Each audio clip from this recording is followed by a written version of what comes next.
सारे हैं।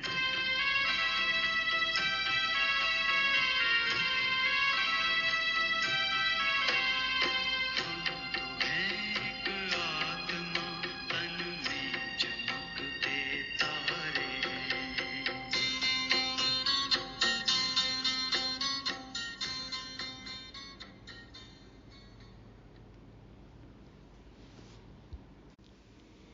ओम शांति। सभी इच्छा मुक्त शीतल संस्कार वाली सौभाग्यशाली शिव शक्तियों को गॉडली मॉर्निंग। कौन सा दिन है आज? 15 दिसंबर 2023, अव्यक्त बाप दादा मिलन का। तो अव्यक्त स्थिति बनाए रखनी है, हमें संपूर्ण मिलन मनाना है, गहरी अनुभूति करनी है। आज की साकार मुरली में बाबा मोक्ष का कॉन्सेप्ट क्लियर करते हैं। क्या है मोक्ष, क्या है इसका सही अर्थ, बाबा ने हमें समझाया है। कोई भी आत्मा जन्म मरण के चक्र से छूट नहीं सकती। हर कल्प में हर आत्मा को पार्ट बजाने तो आना ही है। मिनिमम 1 जन्म, मैक्सिमम 84 जन्म। कल सत गुरुवार को सबने भोग लगाया होगा। आज भी अव्यक्त बाप दादा को भोग लगाएंगे। बाबा खाते हैं, क्या लगता है? बाबा खाते हैं, स्वाद लेते हैं। भक्ति में भी हम कहते सुनते आए ना, भगवान तो भावना का भूखा है। तो भाव हमारे एकदम शुद्ध सच्चे होने चाहिए। हम और क्या क्या करते आए भक्ति में, बाबा के वचनों में ही सुनेंगे। सुनते हैं माया जीत बनने के लिए मीठे मीठे बाप की मधुर समझानी। मीठे बच्चे, यह बना बनाया अनादि ड्रामा है। इस ड्रामा में हर एक एक्टर की एक्ट फिक्स है। मोक्ष किसको भी नहीं मिल सकता। बना बनाया अनादि ड्रामा है। कब चालू हुआ, कब खत्म होगा? कल्प एक चलता है 5000 साल का साइकिल, वो अलग बात है, लेकिन अनादि ड्रामा है ये। कितनी बार कल्प घूमेगा पता नहीं, कितनी बार ये चक्र घूमेगा पता नहीं। कितने कल्प बीत चुके, कितने कल्प आएंगे। तो बाबा कहते हैं अनादि, ना आदि है ना अंत है। ये ड्रामा बना बनाया है और इस ड्रामा में हर एक एक्टर की एक्ट फिक्स है। हम अपने कर्मों अनुसार अपनी एक्ट फिक्स कर लेते हैं। सब कुछ फिक्स है। जो पहले किया वही अब भी करेंगे, और जो पहले किया है वो तो हमें याद नहीं है, लेकिन होगा उसी अनुसार। तो जो हम करते जाएंगे वो एक्ट हमारी फिक्स होती जाएगी। शूटिंग हो रही है ना। बाबा कहते हैं इसमें मोक्ष किसको भी नहीं मिल सकता। मनुष्य समझते हैं जन्म मरण के चक्र में न आए, लेकिन मोक्ष का अर्थ क्या है? मोह का क्षय। बाबा कहते हैं ना, नष्टो मोहा बन जाओ। देखो, नष्टो मोहा अवस्था हो तो मोक्ष का अनुभव हम इसी शरीर में रहते कर सकते हैं। वो समझते हैं शरीर छूट जाए तो मोक्ष मिलेगा, तो कोई रहने का स्थान नहीं है मोक्ष। मोक्ष एक अवस्था है। मोह खत्म हो गया तो मोक्ष की स्थिति है, जीवन मुक्ति की अवस्था। जीवन में रहते हुए मुक्त अवस्था का अनुभव करना, मोह खत्म हो जाना, ये है मोक्ष। बाबा कहते हैं वो जो समझते हैं जन्म मरण से परे हो जाए, शरीर में न आए, ऐसा मोक्ष तो नहीं मिलता है। जिसका जब पार्ट है उसको आना ही है। तो जब तक पार्ट नहीं है, परम धाम में है, तो वो कहते हैं कि चलो मोक्ष है। उतने समय तक ठीक है, आत्मा शरीर में नहीं आती, लेकिन आना तो है ही ना, भले ही एक जन्म के लिए आए। तो ये बातें हमें समझकर औरों को समझानी है। एक है, मृत्यु के बाद भी यदि तमन्नाएं जागृत रहें तो उसको मोक्ष कहेंगे। और एक है, जीवन में रहते हुए सभी इच्छाएं समाप्त हो जाएं, हम इच्छा मुक्त हो जाएं, तो एक वो अवस्था है, वो स्थिति है। तो आज विचार सागर मंथन करना है कि जीवन में रहते हुए हम मोक्ष अवस्था का, मोक्ष की स्थिति का कैसे अनुभव करें। कौन सा मोक्ष चाहिए, शरीर में रहते हुए या शरीर छूटने के बाद का, जो कि मिलता नहीं है। तो ये सोचना है। प्रश्न है, शिव बाबा अशरीरी है, वह शरीर में किस लिए आते हैं, कौन सा काम करते हैं और कौन सा नहीं। उत्तर में बाबा कहते, बच्चे, मैं इस शरीर में तुम्हें सिर्फ मुरली सुनाने आता हूँ। मैं मुरली सुनाने का ही काम करता हूँ। मैं खाने पीने के लिए नहीं आता हूँ। मैं आया हूँ तुम्हें नई राजधानी देने। बाकी स्वाद तो इनकी आत्मा लेती है। शरीर का भोजन तो शरीर ही में जाता है ना, आत्मा स्वाद लेती है। तो बाबा तो निराकारी है, तो बाबा कहते हैं कि बाकी स्वाद तो इनकी आत्मा लेती है। शरीर के भोजन का स्वाद तो देहधारी आत्मा ही ले सकती है ना।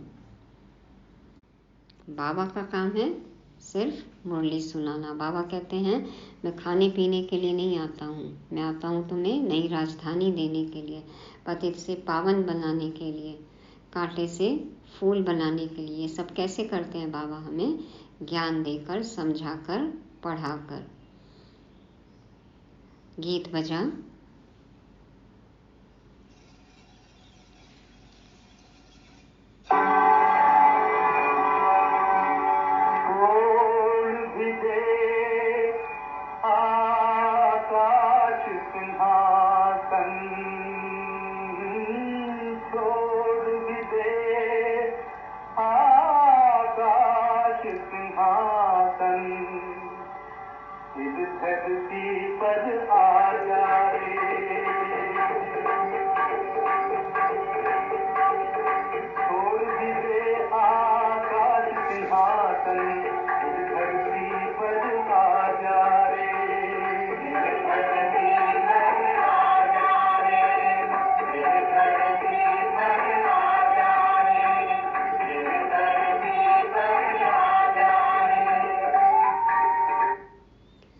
ओम शांति।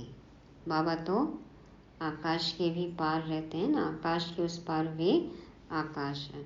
तो बाबा कहते, गीत बजाए ही वह जाते हैं जिसमें अपना ताल्लुक है। जो कल बाबा ने कहा ना, ये गीत क्या है, शास्त्र हैं, जिनमें सार है, कुछ अर्थ है, वही गीत बाबा देखो सिलेक्ट करते थे, वही बजाते थे। तो बाबा कहते, गीत बजाए ही वह जाते हैं जिसमें अपना ताल्लुक है। आकाश में कोई तख्त नहीं है, आकाश इस पोलार को कहा जाता है। बाकी आकाश तत्व में तो तख्त नहीं है, खाली है ना, वैक्यूम है। ऊपर जाते जाओ तो कोई सीमा तो है ही नहीं, असीमित है ना। तो बाबा कहते, कोई तख्त तो नहीं है, न परम पिता परमात्मा इस आकाश में तख्त पर रहता है। बाप बच्चों को समझाते हैं, हम परमपिता परमात्मा और तुम बच्चे जो आत्माएं हो, दोनों इस सूर्य चांद सितारों से उस पार रहते हैं। उसको मूल वतन कहा जाता है। 5 तत्वों से पार, मूल वतन। जैसे यहाँ आकाश में सूर्य चांद सितारे हैं, वैसे हूबहू झाड़ के मुआफिक मह तत्व में भी आत्माएं रहती हैं। जैसे सितारे आकाश पर खड़े हैं, कोई चीज पर आधार नहीं है। अहम आत्माएं और परमात्मा बाप, हम सब रहने वाले महतत्व में हैं, स्टार मुआफिक ही हैं। ज्ञान सूर्य, ज्ञान चंद्रमा, ज्ञान सितारे। तो शिव बाबा, ब्रह्मा बाबा और हम सब बच्चे। तो अब यह तो समझाया है, जब जब भीड़ पड़ती है, माना दुख होता है, तब आता हूँ। पुराने को नया बनाना है जरूर, पुराने में ही भीड़ होती है। कलयुग में है दुख की भीड़, दुखी दुख है ना, दुख की दुनिया है। स्वर्ग में तो सुख ही सुख है। फिर से मुझे आकर सहज ज्ञान और सहज राजयोग सिखलाना होता है। सब बुलाते हैं कि आओ, कृष्ण के लिए नहीं कहते कि सिंहासन छोड़कर आ जाओ। कृष्ण के लिए सिंहासन अक्षर शोभता नहीं, वह तो प्रिंस था ना। सिंहासन तब कहें जबकि राजगद्दी मिले। हाँ, छोटे बच्चे को बाप गोद में व बाजू में बिठा सकते हैं। तो बाप समझाते हैं, आत्माएं मूल वतन में स्टार मुआफिक हैं, फिर वहाँ से नंबरवार आती रहती हैं। दिखाते हैं ना स्टार कैसे गिरते हैं, कहते हैं ना तारा टूटता है, देखा होगा। तो वहाँ से भी आत्माएं आकर सीधा गर्भ में जाती हैं। कैसे आती हैं, कब आती हैं, कोई नहीं देख सकता। तो यह अच्छी रीति नोट करो, हर एक आत्मा को सतो रजो तमो से पास करना है। जैसे पहले लक्ष्मी नारायण आएंगे तो उनको सतो रजो अवस्था से पास होते, पुनर्जन्म लेते लेते फिर तमो प्रधान अवस्था को पाना ही है। हर एक का ऐसे है, वापस जा नहीं सकते। जब तक बाबा नहीं आए लेने, कोई जा नहीं सकता। इब्राहिम बुद्ध आते हैं, उनको भी सतो रजो तमो से पास करना है, पुनर्जन्म लेना पड़ता है। अपने धर्म की पालना करने के लिए उसी धर्म में पुनर्जन्म लेते हैं धर्म स्थापक। जो फॉलोअर्स हैं वो तो कहीं भी जा सकते हैं इधर उधर धर्म में, लेकिन धर्म स्थापक उसी धर्म में पुनर्जन्म लेते हैं।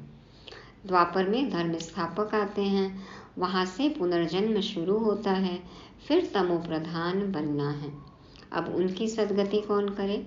सदगति दाता तो एक ही शिव है। कहते हैं सबकी सदगति करने मुझे आना पड़ता है, मेरे जैसा काम और कोई कर नहीं सकता। बाबा कहते हैं सदगति करने का, सबकी सदगति करने का काम तो और कोई नहीं कर सकता। और देखो बाबा का जैसा काम है वैसे तो कोई भी नहीं कर सकता। मैं देवी देवता धर्म भी स्थापन करता हूँ, तुमको राजयोग सिखा रहा हूँ। गति और सदगति दाता तो मैं हूँ।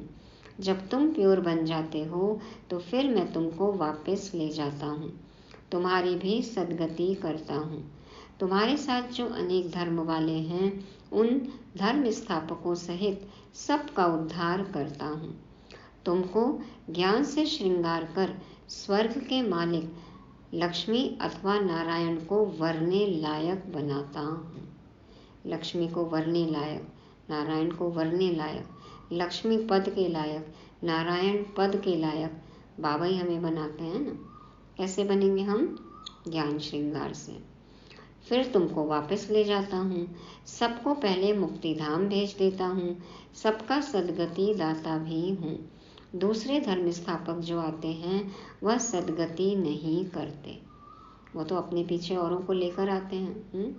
आते हैं वो और उनके पीछे फिर उनको मानने वाली उस धर्म की आत्माएं आती जाती हैं, तो देखो तो पतित होती जाती हैं। तो बाबा कहते हैं वह सदगति नहीं करते, वह सिर्फ अपना धर्म स्थापन कर उनकी वृद्धि करने लग पड़ेंगे। अपने धर्म में पुनर्जन्म लेते सतो रजो तमो से पास करेंगे। अभी सब तमो प्रधान हैं, अब इनको पावन सतो प्रधान कौन बनाए? बाप खुद बैठ बच्चों को समझाते हैं।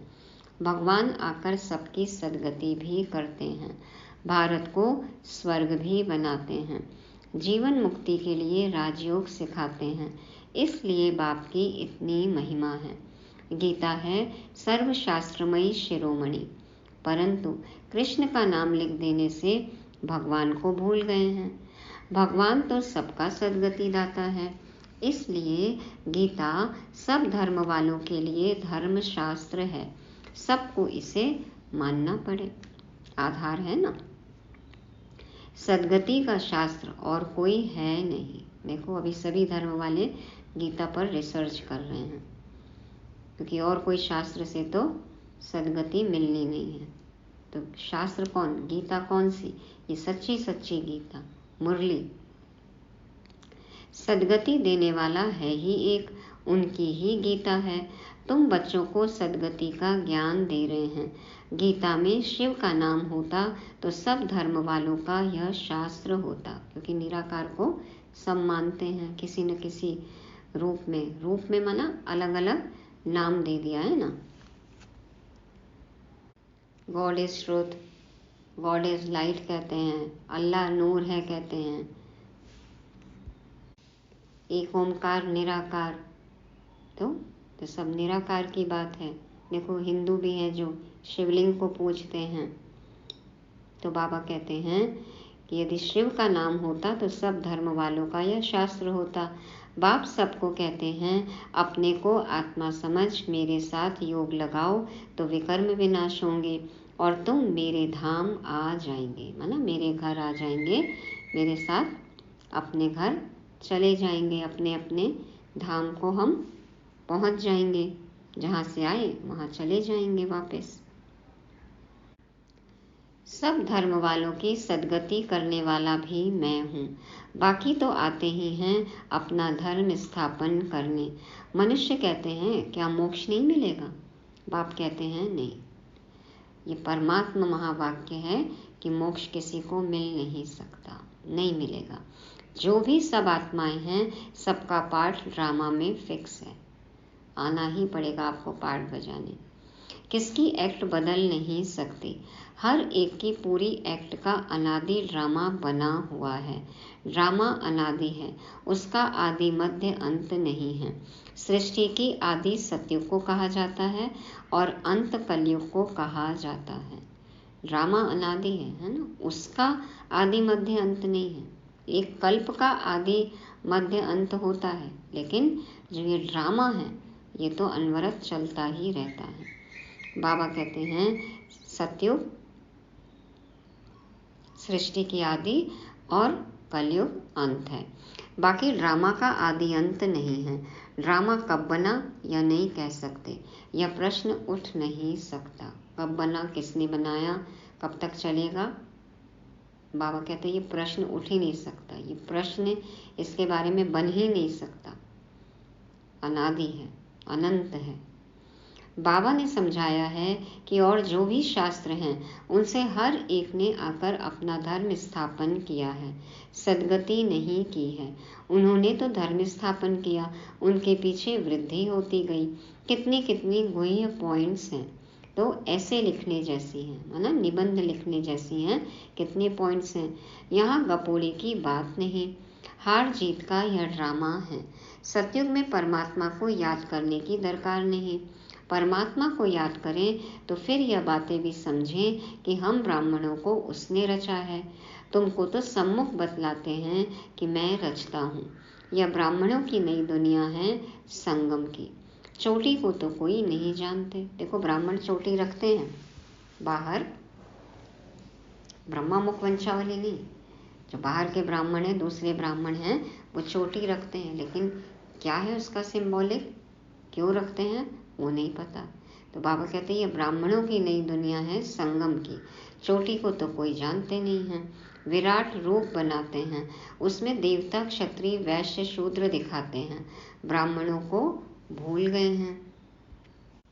बाबा कहते हैं ना ब्राह्मण तो देवताओं से भी ऊंचे हैं। देखो ऊंचा मतलब चोटी। तो सतयुग में देवताएं, कलयुग में शूद्र। संगम युगी ब्राह्मणों को जानते नहीं। यह राज बाप आकर समझाते हैं। बाबा कहते हैं पवित्रता बिगर कभी धारणा नहीं हो सकती है। पवित्रता नहीं, खान पान की पवित्रता नहीं, विचारों की पवित्रता नहीं, दृष्टि वृत्ति की पवित्रता नहीं, तो बाबा कहते हैं धारणा नहीं हो सकती। ये ज्ञान समझ में आएगा ही नहीं। ज्ञान नहीं समझे, योग नहीं किए, धारणा कैसे होगी? बाबा समझाते हैं कितने ढेर वेद शास्त्र हैं, परिक्रमा दिलाते हैं। मंदिरों से चित्र निकाल परिक्रमा दिलाए, फिर वापस मंदिर में ले आते हैं, घुमाते हैं ना, देखो पूजा करते हैं। बाबा अनुभवी है, दादा लेखराज जी, ब्रह्मा बाबा, सब चीज का अनुभव। शास्त्रों से गाड़ी भरकर परिक्रमा देते हैं, ऐसे ही फिर देवताओं के चित्र भी गाड़ी में रख परिक्रमा दिलाते हैं। यह सब है भक्ति मार्ग। तुम हो शिव शक्तियाँ, तुम सारे विश्व की सद्गति करती हो, परंतु यह कोई जानते नहीं कि दिलवाड़ा मंदिर हूबहू इन्हों का यादगार है। जैनियों का मंदिर माउंट आबू में हमारा हूबहू यादगार है। ऐसा मंदिर कहीं नहीं है। जगदम्बा है, शिव बाबा भी हैं। देखो सभी साधना कर रहे हैं ना, किसको याद कर रहे हैं? शिव बाबा को याद कर रहे हैं। शक्तियों का चबूतरा भी बना हुआ है। भक्ति मार्ग में फिर से ऐसे मंदिर बनेंगे, फिर विनाश होगा तो यह सब खत्म हो जाएगा। सतयुग में कोई मंदिर होता नहीं, यह सब भक्ति मार्ग का विस्तार है। ज्ञान में तो चुप रहना है, मन का भी मौन, मुख का भी मौन, और अब तो मोबाइल का भी मौन बहुत जरूरी है। ज्ञान में तो चुप रहना है। एक शिव बाबा को याद करना है, और हम चेक करें कितना बोलते हैं। मुख से चुप हो भी गए तो मन कितना बोलता है। बाबा कहते हैं ज्ञान में तो चुप रहना है, एक शिव बाबा को याद करना है। शिव बाबा को भूल औरों को याद करेंगे तो अंत में फेल हो जाएंगे। फेल नहीं होना है। मनुष्य मरते हैं तो उनको कहते हैं राम राम कहो, अंतिम समय में कहते हैं ना राम राम जपो, परंतु ऐसे याद आता नहीं है। कभी याद नहीं किया तो अंत में कहाँ से याद आएगा, बुद्धि टिकेगी ही नहीं। फिर भी गाया जाता है अंत काल जो नारायण सिमरे, देवता योनि वल वल उतरे। अंत में नारायण को याद किया तो देवता योनि मिलेगी। बात अभी की है। अंत में शिव बाबा की याद रहे तो गति अच्छी होगी ना, सदगति में जाएंगे। तो भंबोर को आग तो लगनी है, अंत काल जो नारायण सिमरे। बरोबर अब तुम समझते हो, हम नारायण व लक्ष्मी को वरेंगे, स्वर्ग के लिए तैयार हो रहे हो। बाबा बिगर यह ज्ञान कोई दे नहीं सकते। यह बाबा भी कहते हैं कि अब हमको शिव बाबा ने बताया है। इनको शक्ति सेना व पांडव सेना कहा जाता है। पांडव नाम है महारथियों पर, जीत दिखाई ना पांडवों की। शक्तियों की फिर शेर पर सवारी दिखाते हैं। तो बाप कहते हैं जैसे कल्प पहले सहज राजयोग सिखाया था, हूबहू इसी प्रकार सिखा रहा हूँ।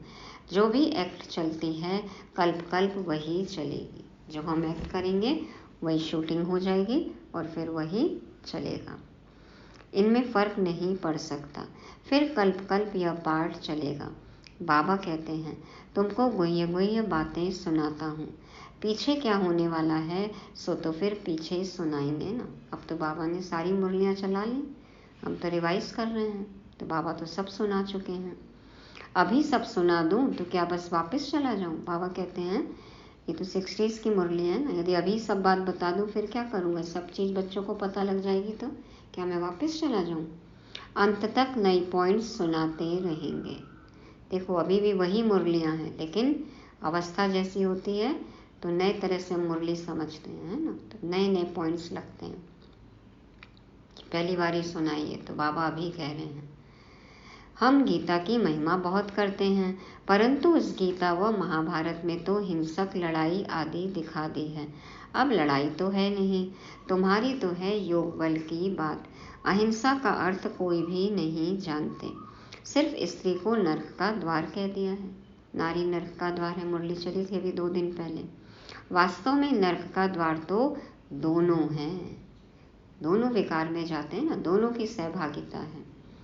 तो बाबा कहते हैं अब उनको फिर स्वर्ग का द्वार कौन बनाए? वह तो भगवान की ही ताकत है।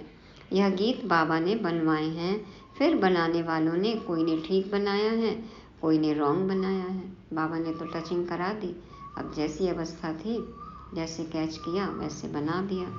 तो कुछ ठीक है कुछ रॉन्ग है, मिक्स कर दिया है। रात के राही थक मत जाना, ऐसे ऐसे गीत मैंने बनवाए हैं। बाबा ने टचिंग की ना। कवि प्रदीप ने और भी गीतकारों ने, संगीतकारों ने कहा ना कि हमको ऐसा लगा कि कोई प्रेर रहा है इस तरह के गीत लिखो। तो रात के राही थक मत जाना, सुबह की मंजिल दूर नहीं। बाबा कह रहे हैं ये गीत मैंने बनवाया है। तो गीतकार कौन हो गए इस गीत के? शिव बाबा। हाँ, रात के राही थक मत जाना, गीतकार शिव बाबा। तो बाबा कहते हैं तो यहाँ की बातें और हैं, गौशाला भी है वनवास भी है, परंतु अर्थ नहीं समझते। हमने किसको भगाया क्या? गौशाला भी ये है ना कि देखो सारी आत्माएं यहाँ इकट्ठी हो गई, वनवास भी है। बाबा कहते हैं ना ज़्यादा शो नहीं करना है, सिंपल रहना है, लेकिन ये सब का अर्थ नहीं समझते। बाबा कहते हैं हमने किसी को भगाया क्या? किसको कभी कहा था क्या कि कराची में चले आना? पूछो इन शक्तियों से। समझ में आया, अपना निर्णय लिया और सब आ गई। देखो बाबा कहते यह ड्रामा में पार्ट था। जिन पर सितम हुए तो वो चले आए। यदि घर वाले मानते तो आराम से घर में रहते हुए इस ज्ञान मार्ग में चलते, लेकिन सितम करते, अत्याचार करते, इसलिए छोड़कर चले आए। तो राइट क्या है वह बाप बैठ बतलाते हैं। शास्त्रों में तो जो लिखा है वह है भक्ति मार्ग। उनसे तो मेरे से मिल नहीं सकते, मेरे पास आ नहीं सकते, मुझे तो गाइड बन यहाँ आना पड़ता है। कहते हैं ऐसा तन क्यों नहीं लिया जो गृहस्थी ना हो। कहते हैं ना इनमें क्यों आए, साधु सन्यासी में आते, गृहस्थी में क्यों आए। तो बाबा कहते अरे मुझे तो गृहस्थी के तन में ही आकर उनको ज्ञान देना है, उनके ही 84 जन्म बताता हूँ। तो कितनी गुह्य बातें हैं। यह नए धर्म के लिए नई बातें, ज्ञान भी नया है। घर गृहस्थी में रहते हुए पवित्र रहना है, तो ये तो कितना नया पॉइंट है ना। इसीलिए किसी को समझ में नहीं आता कि ऐसे कैसे हो सकता है, क्योंकि इसके विपरीत निवृत्ति मार्ग देखते आए, सुनते आए ना, वही चला आ रहा है परंपरा से भक्ति मार्ग में। तो बाबा कहते हैं नहीं, मुझे तो गृहस्थी के तन में ही आकर ज्ञान देना है कि घर गृहस्थी में रहो। बाबा कोई घर तोड़ाने के लिए थोड़ी आए हैं, बल्कि समझ आ जाती है तो फिर परिवार वालों से और शुद्ध प्यार हो जाता है, मोह खत्म हो जाता है, जीवन में रहते मोक्ष अवस्था का अनुभव होता है। तो बाबा कहते हैं कि ये सब वही बातें हैं, यह नए धर्म के लिए नई बातें, ज्ञान भी नया है। बाप कहते हैं कल्प कल्प मैं यह ज्ञान सुनाता हूँ, और कोई ऐसे कभी नहीं कहेंगे कि मैं कल्प कल्प धर्म स्थापन करने आता हूँ। लक्ष्मी नारायण दोनों नहीं कहेंगे कि हम फिर से राजाई करने आए हैं। वहाँ यह ज्ञान ही प्रायः लोप हो जाता है। शास्त्र तो बाद में अनेक बना दिए हैं। हम ब्राह्मणों के लिए एक ही गीता है। हम ब्राह्मणों के लिए एक ही गीता है हमारे लिए सिर्फ एक ही मुरली, या अभी भी कुछ और पढ़ते हैं, देखते हैं, सुनते हैं। चेक करना है। तो धर्म भी स्थापन करता हूँ और सदगति भी सबकी करता हूँ। डबल काम हुआ ना, धर्म की स्थापना और सदगति, तो डबल काम। अब हम जो सुनाते हैं वह राइट है या उन्हों का राइट है, सो तो तुम जानते हो। बाबा कहते ऐसे मत विश्वास करो, पहले इस्तेमाल करो फिर विश्वास करो। किसका रॉन्ग किसका राइट, अनुभव क्या कहता है। मैं कौन हूँ, मैं ट्रुथ हूँ। मैं कोई वेद शास्त्र नहीं सुनाता हूँ। सत्यम शिवम सुंदरम कहते हैं ना। बाबा कहते हैं भले इसने पढ़े तो बहुत हैं वेद शास्त्र, परंतु वह सुनाते थोड़े ही हैं। ब्रह्मा बाबा थोड़ी मुरली चला रहे हैं। ये सब ज्ञान की बातें, नया ज्ञान, रूहानी ज्ञान, ये तो शिव बाबा दे रहे हैं ना। तो जो मुरली वो समझते ब्रह्मा बाबा, फिर उसको विचार सागर मंथन करके बाबा क्लास कराते थे, वही बात कहते थे जो शिव बाबा ने कही है। वेद शास्त्र से पढ़ी हुई बातें थोड़ी सुनाते हैं। या तो शिव बाबा नई नई बातें सुनाते हैं, वह तो अशरीरी हैं। सिर्फ यह मुरली सुनाने का काम करने आते हैं, न कि खाने पीने आते हैं। तो इसका मतलब ये नहीं कि भोग नहीं लगाएंगे। ये तो हमारे लिए अच्छा है ना कि हम धन्यवाद देते हैं बाबा का। हम भोग लगाते हैं तो बाबा की किरणें जब उस भोग में पड़ती हैं, उसमें शक्ति भरती है, ऊर्जा भरती है, उसको फिर हम ही ग्रहण करते हैं, है ना। तो हमारे लिए ही अच्छा है। बाबा तो देखो भावना का भूखा है, किस भाव से हम लगाते हैं। तो बाबा कहते हैं मैं तो सिर्फ मुरली सुनाने का काम करता हूँ, खाता पीता नहीं हूँ। मैं तो आया ही हूँ तुम बच्चों को फिर से राजधानी देने, स्वाद इनकी आत्मा लेती है। तो बहुत ही प्यार से बाबा की याद में भोजन बनाना है, भोग लगाना है, खाना और खिलाना है, धन्यवाद देना है, शक्ति ग्रहण करनी है। जैसा अन्न वैसा मन, और वैसा ही तन, और वैसा ही जन। इसलिए धन को भी चेक करना है, कैसे धन से अन्न आ रहा है। तो हर एक का धर्म अलग है, उन्हें अपना धर्मशास्त्र पढ़ना है।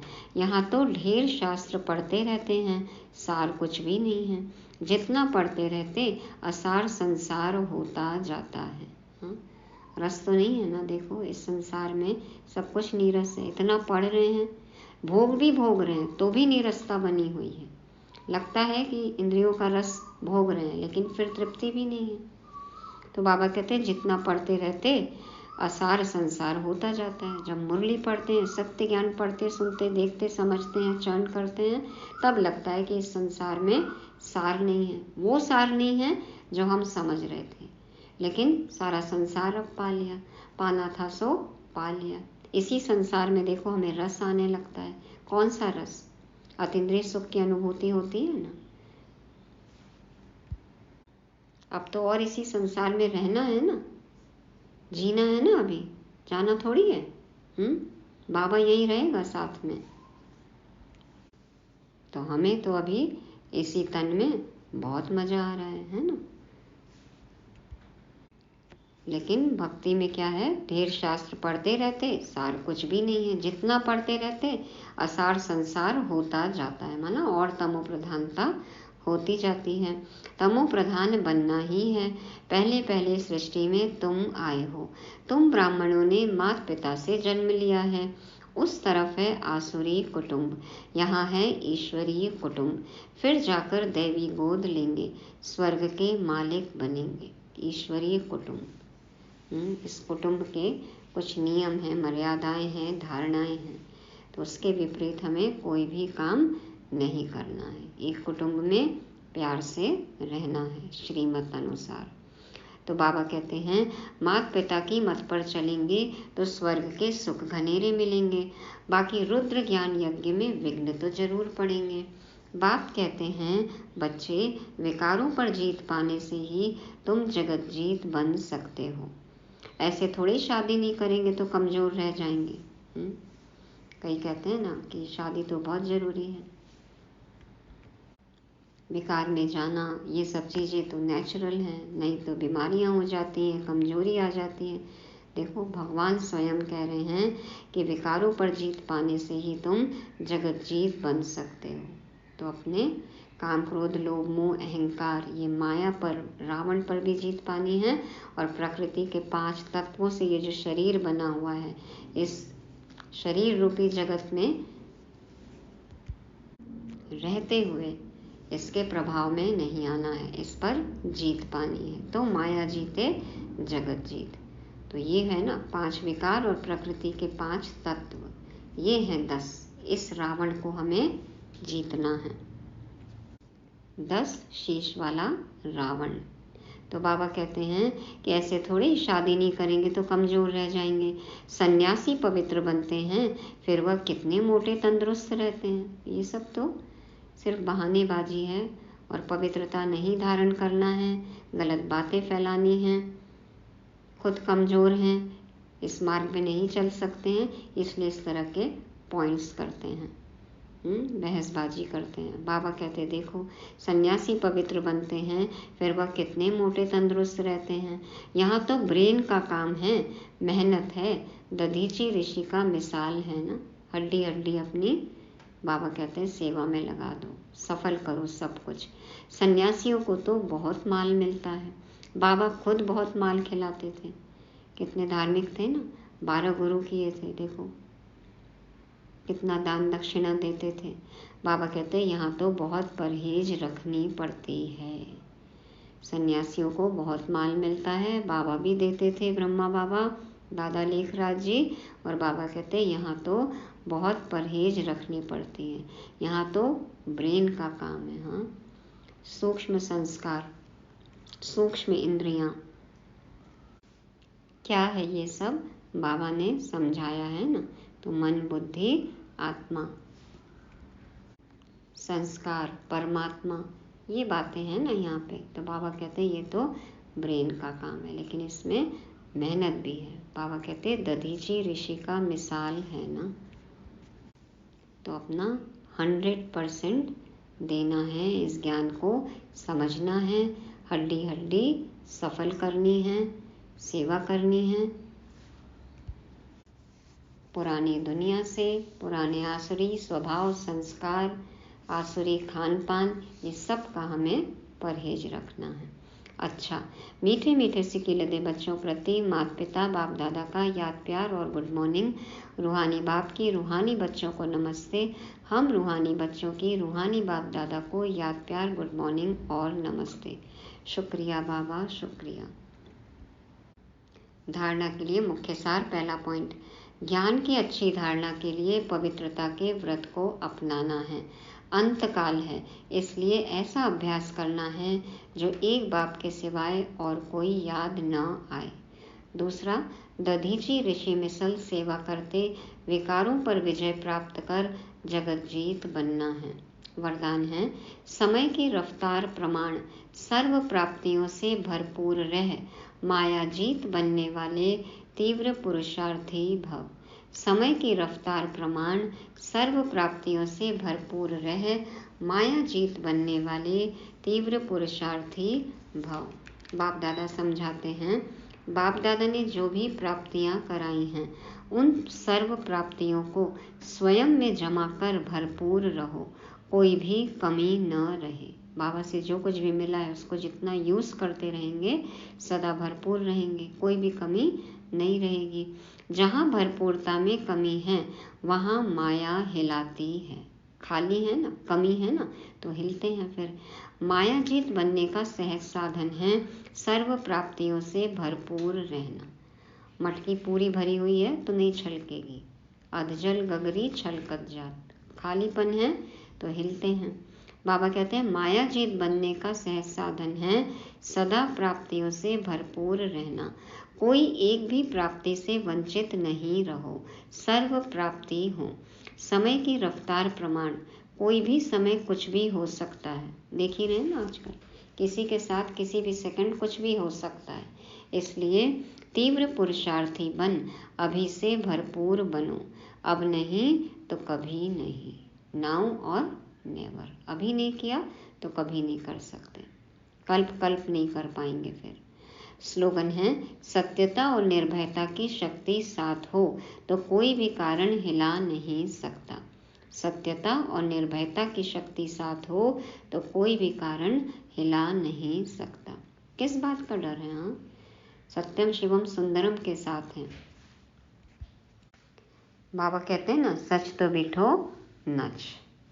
सत्यता की नाव हिलेगी डुलेगी लेकिन डूबेगी नहीं। तो सत्यता और निर्भयता की शक्ति, सत्य है तो डरने की क्या बात है।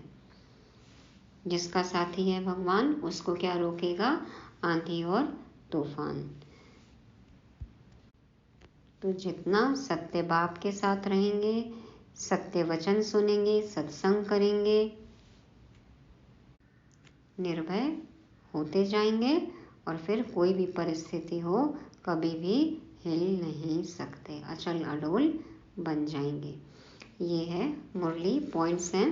पहला, माया जीत जगत जीत। तो अपने 5 विकार और ये 5 तत्व, इन पर जीत पानी है। माया जीत जगत जीत, और फिर विश्व जीत तो बन ही जाएंगे, विश्व राज्य अधिकारी।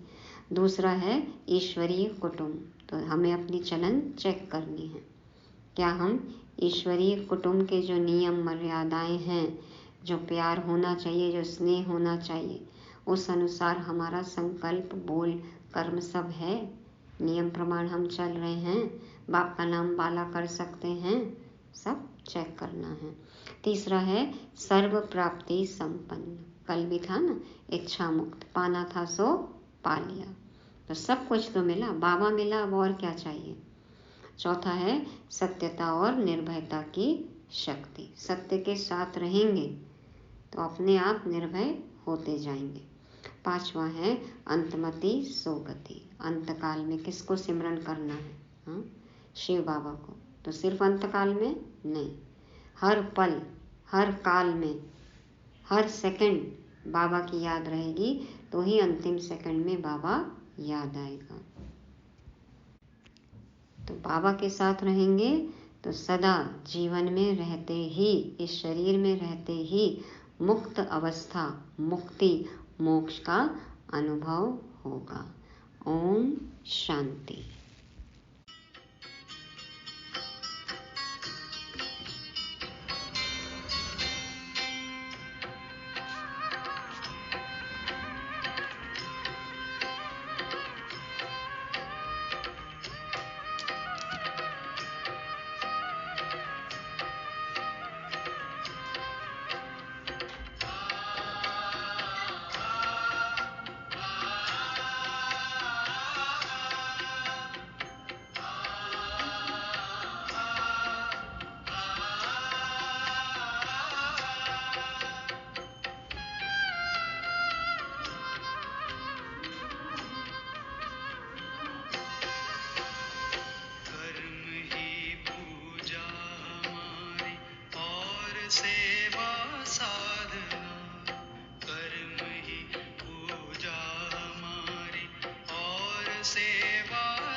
सबको